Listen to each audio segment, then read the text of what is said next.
गौरव भाटिया जी, आपके साथ शुरुआत करना चाहती हूँ। असदुद्दीन ओवैसी बीते दिन भी कह रहे थे कि आपकी नजर देश भर में अलग अलग जगहों पर है। अब सवाल है कि ये जो विवाद है उसमें अब क्या आप लोग अयोध्या, काशी, मथुरा कहां पर रुकेंगे? उनका यही आरोप है। हमारे साथ विष्णु जैन भी जुड़ गए। विष्णु जी, इसके बाद आपके पास आऊंगी। जल्दी से गौरव भाटिया जी, आप ये बताइए, सवाल यह है कि कहां पर रुकेगा?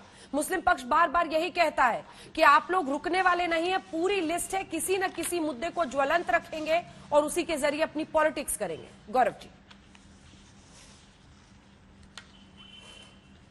देखिए अंजना जी, पहले तो आज सर्वोच्च न्यायालय पे जो उंगलियां उठाते थे, खासकर ओवैसी जैसे लोग, उनके मुंह पर तमाचा है। क्योंकि सर्वोच्च न्यायालय की उस सुनवाई में मैं वहां था और मैं आपको एक बात बता दूं, संतुलन बनाते हुए, संविधान की बात करते हुए सर्वोच्च न्यायालय ने यह फैसला दिया।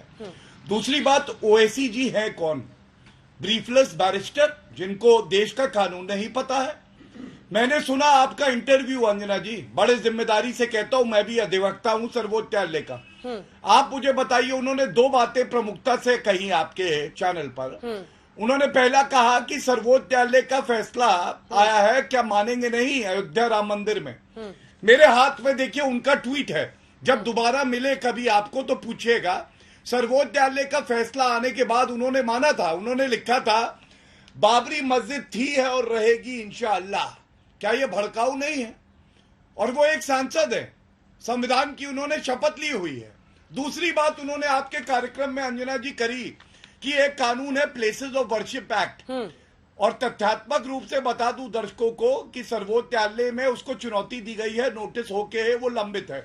लेकिन अगर वो कानून है तो ये देखिए, दूसरा मेरे पास तस्वीर है। एक कानून है CAA। जब बिल आया था, एक सांसद को तर्कों से अपनी बात रखनी चाहिए थी, सरकार को एक्सपोज कर देना चाहिए था, दूध का दूध पानी का पानी हो जाता। उन्होंने तो वो बिल फाड़ दिया और उन्होंने कहा नहीं ये मैं फाड़ रहा हूं। फिर ये क्या दिखाता है कि वो सांसद तो है लेकिन वो धर्म की राजनीति करेंगे और तुष्टीकरण की राजनीति करने के लिए किसी भी सरहद को पार कर जाएंगे। अब आज मैं तीसरी बात आपको बताता हूं। आपने कहा ना कितने मंदिर और मांगेंगे, तो मैं बिल्कुल स्पष्ट एक बात कह दूं, यहां पे हर भारतीय जो संविधान में विश्वास रखता है वो ये कहता है अगर कोई आक्रांता हुई, कोई लुटेरा आया, उसने गलत कार्य किया, ये संविधान हमें हक देता है कि कानून का रास्ता अपना के एक एक मंदिर को हम मांगे और जो सर्वोच्च न्यायालय कहेगा, जो न्यायालय कहेगा, उसका पालन किया जाएगा। डर तो उनसे लगता है जो आज छब्बे बनने गए थे चौबे जी और दूबे बन के लौटे।